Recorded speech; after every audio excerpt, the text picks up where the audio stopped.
l'évangile de Saint Luc, il y a ce passage que nous connaissons où Jésus nous dit que la moisson est abondante et que les ouvriers sont peu nombreux. Réjouissons-nous parce que la moisson est abondante, que le grain est mûr et a besoin de moissonneurs. Les ouvriers sont peu nombreux, nous le savons. Notre Église a besoin d'ouvriers pour la moisson. Et notre Église souhaite que les ouvriers ne s'épuisent pas à la tâche. Alors que devons-nous faire? Eh bien, Jésus nous le dit, priez le maître de la moisson.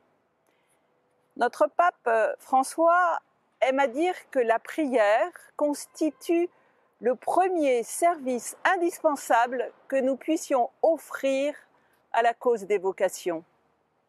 Depuis plus de 50 ans, le 4e dimanche de Pâques, qui est le dimanche du Bon Pasteur, est une journée consacrée à la prière pour les vocations, pour demander des prêtres, des diacres permanents, des religieux, des religieuses, des couples qui vivent pleinement le sacrement du mariage, des vierges consacrées, des ermites, des missionnaires de l'Évangile, des hommes et des femmes qui se mettent debout à la suite du Christ pour le royaume.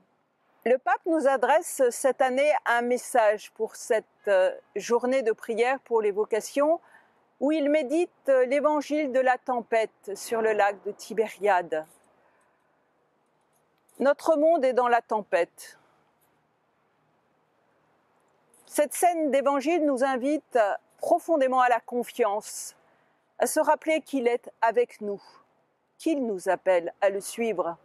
Et pour ce dimanche des vocations, 3 invitations spéciales. La première peut-être de joindre dès aujourd'hui, de rejoindre cette neuvaine de prière sur le site Hosanna, et puis de se joindre le jour même, le dimanche 3 mai, à une demi-heure de prière tout au long du jour, en vous aidant par exemple de ce livret qui est sur le site du Service national pour l'évangélisation des jeunes et pour les vocations, de prier qu'ensemble, Église de France, nous soyons en prière pour demander au maître de la moisson des vocations pour son royaume.